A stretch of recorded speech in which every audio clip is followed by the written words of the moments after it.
Hi, I'm Dr. Sam from Temple Clinic, and today we're going to explore why is losing weight so hard.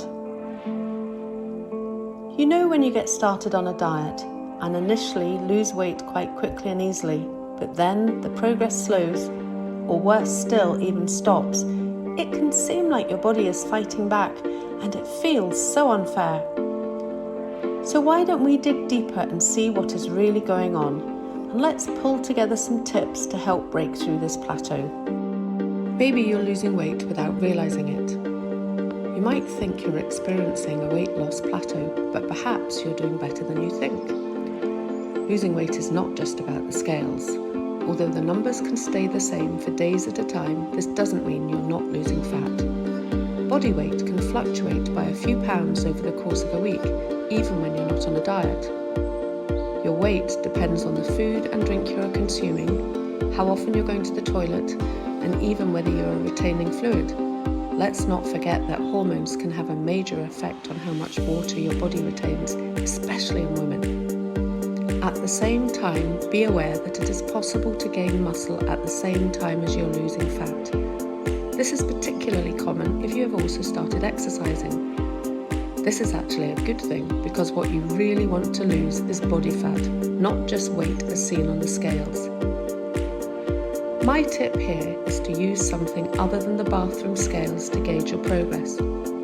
For example, you could measure your waist circumference or body fat percentage once a month. You should look at how well your clothes fit, and even how you look in the mirror can be very telling that your body shape is changing. So unless your weight has been stuck at the same point for more than 1 to 2 weeks, you probably don't need to worry about anything. So in summary, a weight loss plateau may be explained by muscle gain, undigested food, and fluctuations in body water. If the scale doesn't budge, you can still be losing fat. You're not keeping track of what you're eating. Having an awareness of what you're actually eating is incredibly important if you're trying to lose weight. Most people don't have a clue how much they're really putting in their mouth. If you're distracted by driving, working on your computer, or even watching television whilst eating, then it's easy to just continue ploughing through whatever is on your plate or in your hand. Studies show that keeping track of your food intake can help with weight loss. People who use food diaries or photograph their meals consistently lose more weight than people who don't. Keeping a food diary can be helpful when you're trying to lose weight. It will force you to be more mindful and aware.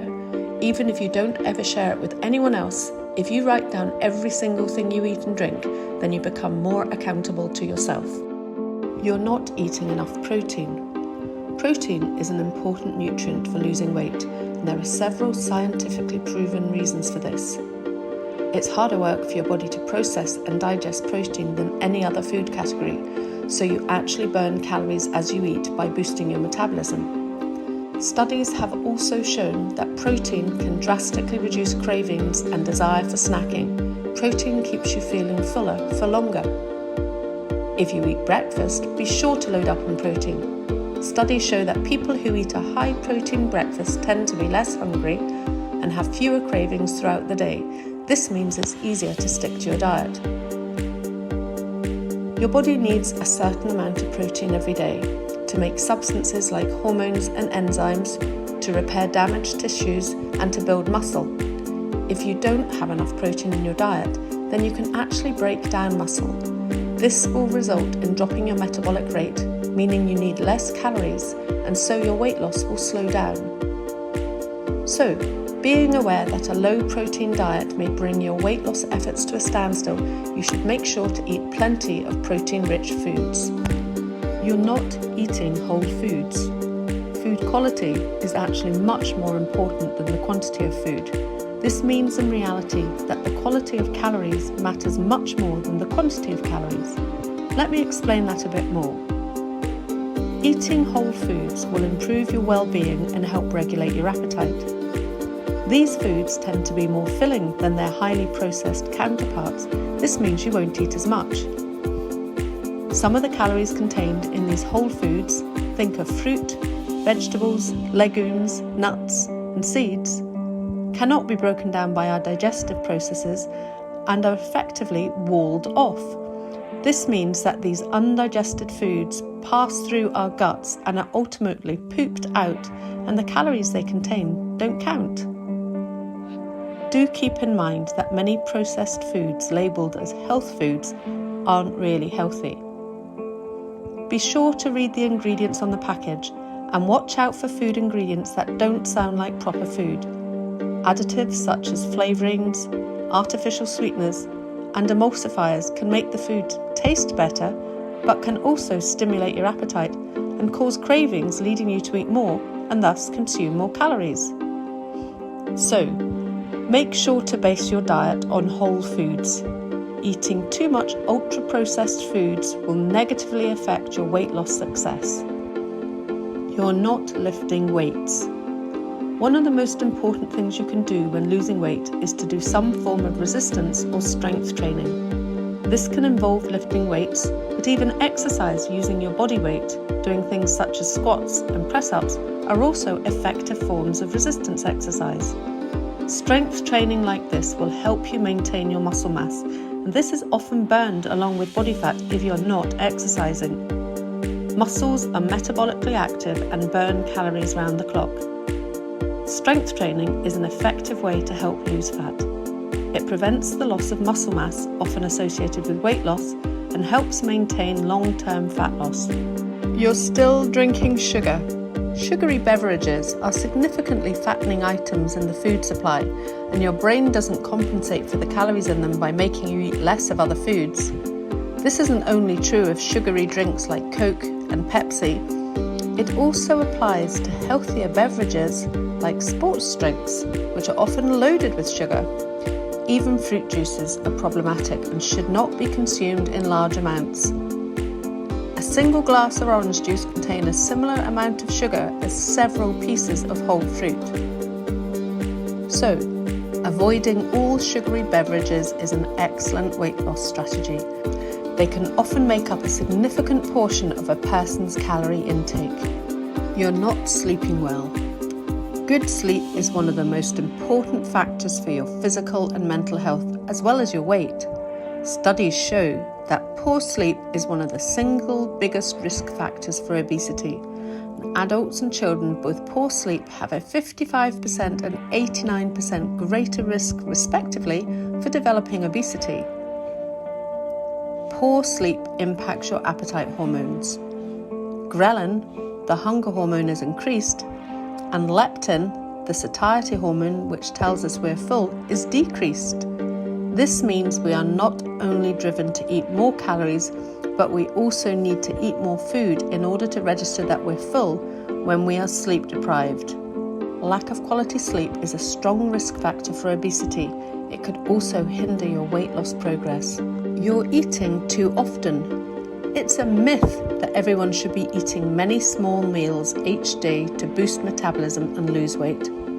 On the other hand, one effective weight loss method called intermittent fasting involves deliberately and strategically going without food for extended periods of time, even 15 to 24 hours or more. If you eat well in the eating window, you can ensure you get the nutrition your body needs.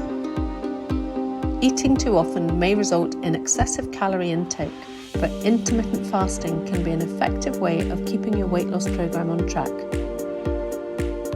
You're not drinking enough water. Drinking water can benefit weight loss. In one 12-week weight loss study, people who drank half a litre of water 30 minutes before meals lost 44% more weight than those who did not. Drinking water has also been shown to boost the number of calories burned by 24 to 30% over a period of 1.5 hours. So to reduce your calorie intake, drink a glass of water before meals. And drinking water may also increase the number of calories you burn. You're drinking too much alcohol. There are many reasons that alcohol should stay off the menu when you're trying to lose weight. In terms of energy content, alcohol itself has about 7 calories per gram, which is high. Alcohol will stimulate your appetite, meaning you'll want to consume more calories. Not good. Alcohol can turn off your fat-burning processes for up to 18 hours, meaning that you'll have to eat to restore your blood sugar levels, and what you choose to eat will often be a more high-calorie food because your body is craving that quick sugar fix. Alcohol can destroy your motivation and willpower. It's much harder to make sensible, healthy choices when you've had a few drinks. If you like alcohol but want to lose weight, it may be best to stick to spirits, like vodka, mixed with a 0-calorie beverage. Beer, wine, and sugary alcoholic beverages like cocktails are often very high in calories. You could plan ahead and space your drinks, alternating them with a non-alcoholic drink. Planning what you are going to eat, not only whilst you're drinking, but also for the following day. This can help guide you to make healthier choices, and if the food is tasty and ready to hand, then you're less likely to be tempted by other food that could wreck your diet. So, alcoholic beverages are generally high in calories. If you choose to drink alcohol, clear spirits mixed with 0-calorie beverages are probably the best options when you're trying to lose weight, and do plan your meals carefully. So, the bottom line when you're looking for the reasons that you're not losing weight is that weight loss is not always easy, and numerous factors can bring it to a standstill. At the most basic level, not reaching your weight loss goal can occur when calorie intake is equal to or higher than your calorie use. Try strategies such as minimizing alcohol, drinking more water, keeping a food diary, eating more protein, getting more sleep, and doing strength exercise. In the end, changing your weight and your lifestyle requires patience, dedication, perseverance, and resilience. Be kind to yourself and consider Temple Clinic as your weight loss partner in helping you to reach your goals.